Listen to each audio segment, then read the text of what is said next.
அனைவருக்கும் வணக்கம். இன்னைக்கு நம்ம இனியவள் உற்சாகம் சேனல்ல என்ன பார்க்க போறோம் அப்படின்னா, திருச்செந்தூர் முருகன் கோவிலின் சமீபத்திய செய்திகள் என்ன அப்படின்னா, ஜூலை 7ஆம் தேதி கும்பாபிஷேகமானது நடக்க இருக்குதுங்க.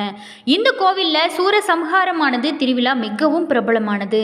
திருச்செந்தூர் முருகன் கோவில் முருகனின் அறுபடை வீடுகளில் இரண்டாவதாக சொல்லப்படுது. இங்கு முருகப்பெருமான் சூரபத்மனை வதம் செஞ்ச பின் சிவபெருமானை வணங்கும் தோற்றத்தில் இருப்பதாக ஐதீகமாக சொல்லப்படுது. இந்த கோவிலானது காலை 5 மணி முதல் இரவு 9 மணி வரைக்கும் திறந்திருக்குங்க. இந்த கோவிலுக்கு குழந்தை பாக்கியம், வேலை வாய்ப்பு, குருவருள் கிடைக்க என பல பேரும் வந்து வழிபடக்கூடிய ஒரு அற்புதமான கோவிலாக சொல்லப்படுதுங்க. அது மட்டும் இல்லாமல் திருச்செந்தூர் சென்றாலே திருப்பம் வருங்க, நம்மளுடைய வாழ்க்கையில் திருப்பு வேணும் அப்படிங்கிறவங்க மறக்காமல் திருச்செந்தூர் முருகனை சென்று வழிபடுங்க. உங்களோட வாழ்வில் பல திருப்பங்களை நீங்கள் எதிர்பார்க்கலாங்க. அது மட்டும் இல்லாமல் திருச்செந்தூர் முருகன் கோவிலுக்கு சென்று வழிபடுவதன் மூலம் பல்வேறு இன்னல்கள் அனைத்துமே நீங்கி முருகரோட அருளானது கிடைக்கும். அது மட்டும் இல்லாமல் கும்பாபிஷேகத்தை முன்னிட்டு சிறப்பு பூஜைகளும் வழிபாடுகளும் கோவிலில் நடைபெறுதுங்க. கும்பாபிஷேகத்தை முன்னிட்டு பக்தர்கள் கோவிலில் அதிக அளவில் காணப்படுறாங்க. அது மட்டும் இல்லாமல் இந்த கோவிலில் பல பேரும் இந்த திருச்செந்தூர் கும்பாபிஷேகத்திற்கு சென்று வழிபடுவதால் பல கூட்டங்கள் அதிகமாக இருக்குங்க. அது மட்டும் இல்லாமல் இந்த கோவிலில் நடைபெறும் இந்த கும்பாபிஷேகத்தில் வேறு என்னென்ன சிறப்புகள் இருக்குது, அது மட்டும் இல்லாமல் இந்த கோவிலுக்கு நம்ம சென்று வந்தால் என்ன பலன் கிடைக்கும் அப்படிங்கிற எல்லா தகவல்களையுமே இந்த வீடியோவில் விளக்கமாக சொல்லியிருக்கோம். வீடியோவை ஸ்கிப் பண்ணாமல் பாருங்கள். வீடியோ பிடிச்சிருந்தால் லைக் பண்ணுங்கள், கமெண்ட் பண்ணுங்கள், ஷேர் பண்ணுங்கள். இது போல் தகவல்களை நீங்கள் தெரிஞ்சுக்கணும் அப்படின்னா மறக்காமல் நம்ம சேனலை ஃபாலோ பண்ணுங்கள். சப்ஸ்கிரைப் பண்ணாதவங்க மறக்காமல் சப்ஸ்கிரைப் பண்ணிக்கோங்க. கூடவே இருக்க பெல் ஐக்கானையும் ப்ரெஸ் பண்ணிக்கோங்க. அப்போ தான் நாங்கள் போகிற ஒவ்வொரு வீடியோவும் உடனுக்குடன் நோட்டிஃபிகேஷனாக வந்து சென்றடைங்க. வாங்க வீடியோக்குள்ளே போகலாம்.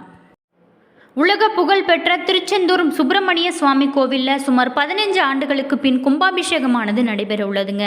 இதனையொட்டி ராஜகோபுரம் புறணமைப்பு பணியானது மும்பரமாக நடைபெற்று வருகிறது.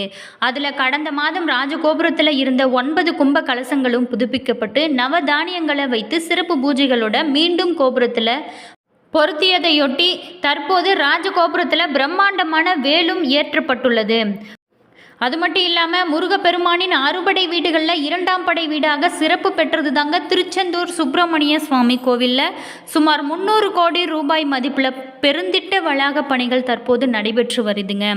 அது மட்டும் இல்லாமல் HCL நிறுவனம் சார்பில் 200 கோடி, அறநிலைத்துறை சார்பில் 100 கோடி என மொத்தம் 300 கோடி ரூபாய் மதிப்பீட்டில் இதை பெருந்திட்ட வளாக பணிகள் நடந்து வருகிறது.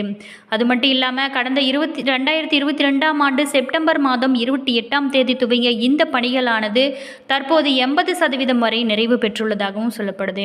இதில் திருமண மண்டபம், பக்தர்கள் தங்கும் விடுதிகள், பூங்காக்கள், அன்னதான மண்டபம் மற்றும் குடமுழுக்கு உள்ளிட்ட பல்வேறு பணிகள் சிறப்பாக நடைபெற்று வருதுங்க. அது மட்டும் இல்லாமல் இந்த கோவிலின் கும்பாபிஷேகத்தை பார்க்க ஏராளமான பக்தர்கள் குவிந்துள்ளதாகவும் சொல்லப்படுது. அது மட்டும் இல்லாமல் இந்த கோவிலுக்கு சென்று வந்தாலே பல அற்புதங்கள் நம்மளுடைய வாழ்க்கையில் திருப்பம் வரும் அப்படின்னும் சொல்லப்படுது. திருச்செந்தூர் முருகனை எப்படி வழிபட வேண்டும்? திருச்செந்தூர் முருகரை வழிபடும் முறையானது அப்படிங்கிறது கோவிலுக்கு சென்று வழிபடுவது ரொம்ப ரொம்ப நல்லது. அது மட்டும் இல்லாமல் வீட்டில் இருந்து வழிபடுவது என 2 வகையாக இருக்குங்க. கோவில் வழிபாட்டில் முதல்ல மூவர் சமாதியை வணங்கி அதுக்கப்புறம் முருகனை தரிசனம் செஞ்சு வள்ளி தெய்வானை, தட்சிணாமூர்த்தி மற்றும் சண்டீஸ்வரர் சன்னதிகளை தரிசனம் செய்ய வேண்டும். அதே மாதிரி வீட்டில் வழிபடும் போது முருகனோட படத்தை வைத்து தாமரை மலர்களால் அலங்கரித்து ஸ்கந்தர் அலங்காரம், கந்தர் அனுபூதி அல்லது திருப்புகழ் பாடல்களை நீங்கள் பாராயணம் செஞ்சும் வழிபடலாங்க. அது மட்டும் இல்லாமல் மூவர் சமாதி திருச்செந்தூர் கோவில் உள்ள நுழைவதற்கு முன்னாடியே மூவர் சமாதியை நீங்கள் மௌன சுவாமி, காசி சுவாமி, ஆறுமுக சுவாமிகள் தரிசனம் செய்ய வேண்டுங்க. அது மட்டும் இல்லாமல் அதுக்கப்புறம் முருகரோட சன்னதிக்கு சென்று தரிசனம் செய்ய வேண்டும். கட்டண தரிசனம் மூலம் கருவறைக்கு எதிரே உட்கார்ந்து தரிசனம் நீங்கள் செய்யலாங்க.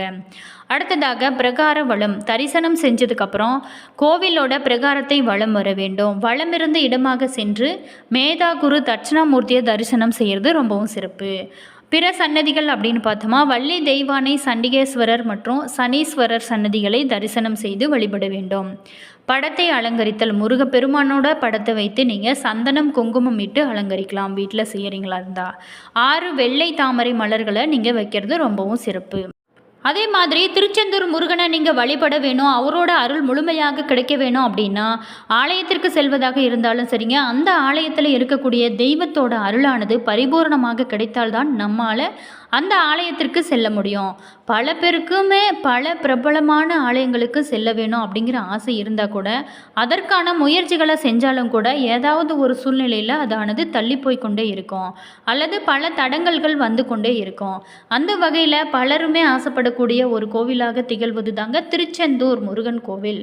இந்த திருச்செந்தூர் முருகனை தரிசனம் செய்கிறவங்களுடைய வாழ்க்கையில் நல்ல மாற்றங்கள் ஏற்படும். அப்படிங்கிறதுனால பல பேருமே முருகப்பெருமான திருச்செந்தூர் சென்று தரிசிக்க வேணும் அப்படின்னு ஆசைப்படுறாங்க. அப்படி சென்று தரிசிக்கும் பொழுது செய்ய வேண்டிய வழிமுறைகளை பற்றி நம்ம இந்த வீடியோவில் விளக்கமாக பார்க்கலாங்க. முருகரோட அறுபடை வீடுகளில் 2ஆம் படை வீடாக திகழக்கூடியது தான் திருச்செந்தூர் முருகன் கோவில். அசுரனை வதம் செஞ்ச இடமாகத்தான் இந்த திருச்செந்தூரானது திகழ்கிறது. மேலுமே இது குருஸ்தலமாகவும் சொல்லப்படுது. முருகப்பெருமான் சிவபெருமானை வழிபட்ட ஒரு தலமாக இந்த தலம் திகழ்குதுங்க. இதனால தான் வேறு எந்த முருகப்பெருமானிடமே இல்லாத ஒரு சிறப்பாக இந்த முருகனின் கையில் மலர்கள் இருக்கும், தாமரை மலர்கள். அப்படிப்பட்ட சிறப்பு வாய்ந்த இந்த முருகப்பெருமானின் ஆலயத்திற்கு செல்லும் பொழுது எந்த வழிமுறைகளை நம்ம முக்கியமாக பின்பற்ற வேண்டும்? பொதுவாகவே முருகப்பெருமானுக்கு உகந்த கிழமையாக செவ்வாய்க்கிழமை திகழுதுங்க. இதனால் பல பேருமே செவ்வாய்க்கிழமை சென்று வழிபட வேணும் அப்படின்னு நினைப்பாங்க. அதில் எந்த தவறும் இல்லை. அதோடு மட்டும் இல்லாமல் இது குருஸ்தலம் அப்படிங்கிறதுனால வியாழக்கிழமை முருகப்பெருமானை தரிசிப்பது என்பது மிக மிக நல்லது. அது மட்டும் இல்லாமல் புதன்கிழமை அன்னைக்கு ஆலயத்திற்கு சென்று இரவு தங்கி வியாழக்கிழமை காலையில் நீங்கள் முருகப்பெருமானை தரிசிக்கலாங்க. விசேஷமான நாட்களாக சொல்லப்படும் சஷ்டி கிருத்திகை போன்ற நாட்களில் நீங்கள் கூட்டங்கள் அதிகமாக இருக்கும். அப்படிங்கிறதுனால முடிந்த அளவுக்கு கூட்டம் இல்லாத நாட்களாக நீங்கள் சென்று தரிசனம் செய்வது ரொம்பவும் நல்லது. விடியற் காலையில் எழுந்து இங்கு இருக்கும் கூடிய நாளி கிணற்றில் நீராடிவிட்டு கடலில் மூழ்கி எந்திரிக்க வேணுங்க. அதுக்கப்புறம் முருகப்பெருமானை தரிசிப்பது முன்பாக கடை வீதியில் இருக்கக்கூடிய விநாயகருக்கு சிதறு தேங்காயை உடைத்துவிட்டு அவங்ககிட்ட மனதார வேண்டிக் கொண்டு பிறகு முருகப்பெருமானை தரிசிக்கிறது செல்வது ரொம்பவும் சிறப்பு. அது மட்டும் இல்லாமல் கோவிலுக்குள்ளே ஏதாவது ஒரு இடத்துல நீங்கள் அமர்ந்து உங்களோட வேண்டுதல்கள் எல்லாமே மனதார நினைத்து வழிபடுறதுனால உங்களுடைய வாழ்க்கையில் பல கஷ்டங்கள் அனைத்துமே தீர்ந்து நிச்சயமாக வெற்றி கிடைக்குங்க. அது மட்டும் இல்லாமல் கோவிலில் முருகப்பெருமானை தரிசனம் செஞ்சதுக்கப்புறம் எந்த தெய்வத்தை நீங்கள் வழிபடுறீங்களோ இல்லையோ கண்டிப்பாக இந்த குரு பகவானை நீங்கள் சென்று வழிபடுறது ரொம்ப ரொம்ப சிறப்பான விஷயம். அதே மாதிரி முடிந்த அளவுக்கு அவருக்கு 2 தீபங்களை ஏற்றி வைத்து நீங்கள் வழிபட்டு வர வேணுங்க. அதுக்கப்புறம் அங்கு அசுரனை வதம் செஞ்ச சூரசம்ஹார மூர்த்தி இருப்பார், அவரையும் நீங்கள் வழிபாடு செய்ய வேணுங்க. இவரை வழிபாடு செய்வதன் மூலம் நம்மளுடைய எதிரிகளோட தொல்லையிலிருந்தும் நாம் விடுபட முடியும். இந்த எளிமையான வழிமுறையை பின்பற்றி நீங்கள் திருச்செந்தூர் முருகன் ஆலயத்திற்கு சென்று வழிபாடு மேற்கொண்டோம் அப்படின்னா கண்டிப்பான முறையில் முருகப்பெருமானோட அருளை முழுமையாக உங்களால் பெற முடியுங்க. நிச்சயமாக இந்த வாய்ப்பு உங்களுக்கு அமைஞ்சால் கண்டிப்பாக இதை எல்லாமே செஞ்சு பாருங்கள். உங்களுடைய வாழ்க்கையில் பல அற்புதங்கள் நிகழுங்க. அதே மாதிரி ஜூலை மாதம் 7ஆம் தேதி வரக்கூடிய இந்த கும்பாபிஷேகத்தில் நீங்கள் கலந்து கொள்றதுனாலையும் உங்களுடைய வாழ்க்கையில் இருக்கும் கஷ்டங்கள் அனைத்துமே தீர்ந்து நிச்சயமாக உங்களுக்கு பல வெற்றிகள் வந்து கொண்டே இருக்குங்க. உங்களோட வாழ்க்கையிலையும் பல திருப்பங்கள் ஏற்படுங்க. திருச்செந்தூர் முருகன் கோவிலுக்கு சென்று நீங்கள் அந்த கடலில் நீராடி நீங்கள் முருகரை வழிபடுவதனால உங்களுக்கு இருக்கக்கூடிய கஷ்டங்கள் அனைத்துமே தீர்ந்து பல வெற்றி மேல் வெற்றியாக உங்களுக்கு வந்து குமியுங்க. அதே மாதிரி பல பிரபலங்களும் இந்த கோவிலுக்கு சென்று தான் பல அதிர்ஷ்டங்கள் அவங்களுடைய வாழ்க்கையில் சந்திக்கிறாரு அப்படின்னு சொல்லப்படுது. என்ன நண்பர்களே, இந்த வீடியோவில் திருச்செந்தூர் முருகன் கோவிலை பற்றி பலரும் அறியாத பல சுவாரஸ்யமான விஷயங்களை தந்திருப்பேன்னு நினைக்கிறேன். வீடியோ பிடிச்சிருந்தால் லைக் பண்ணுங்கள், கமெண்ட் பண்ணுங்கள், ஷேர் பண்ணுங்கள். இதுபோல் தகவல்களை நீங்கள் உடனுக்குடன் தெரிஞ்சுக்கணும் அப்படின்னா மறக்காமல் நம்ம சேனலை ஃபாலோ பண்ணுங்கள். அதே மாதிரி இப்போ தான் நம்ம சேனலை ஃபர்ஸ்ட் டைம் பார்க்குறீங்க அப்படின்னா மறக்காமல் சப்ஸ்கிரைப் பண்ணிக்கோங்க. கூடவே இருக்க பெல் ஐக்கானையும் ப்ரெஸ் பண்ணிக்கோங்க. அப்போ தான் நாங்கள் போடுற ஒவ்வொரு வீடியோவும் உடனுக்குடன் நோட்டிஃபிகேஷனாக வந்து சென்றடைங்க. அதே மாதிரி திருச்செந்தூர் முருகப்பெருமான் உங்களுக்கு பிடிக்கும் அப்படின்னா ஓம் திருச்செந்தூர் முருகப்பெருமான் போற்றி அப்படிங்கிற மந்திரத்தை மறக்காமல் கமெண்ட் பாக்ஸ் செக்ஷனில் பதிவிடுங்க. நீங்களும் இந்த கும்பாபிஷேகத்தில் கலந்துக்கிறீங்களா அப்படிங்கிறத மறக்காமல் எங்கள் கூட ஷேர் பண்ணிக்கோங்க. உங்களுடைய கருத்துக்கள் என்ன அப்படிங்கிறதும் மறக்காமல் கமெண்ட் பாக்ஸ் செக்ஷனில் பதிவிடுங்க. அதே மாதிரி ஜோதிட ரீதியான அனைத்து விதமான பிரச்சனைகளுக்குமே தீர்வு சொல்லப்படுங்க. டிஸ்கிரிப்ஷனில் ஸ்ரீ வராகி அம்மன் ஜோதிட நிலையம் நம்பர் கொடுத்துருக்கோம். நீங்கள் கால் பண்ணி உங்களுடைய ஜாதக ரீதியான பிரச்சனைகளுக்கு எல்லாமே தீர்வு சொல்லப்படும். நீங்கள் கால் பண்ணி தாராளமாக கேட்டு தெரிஞ்சுக்கலாம்.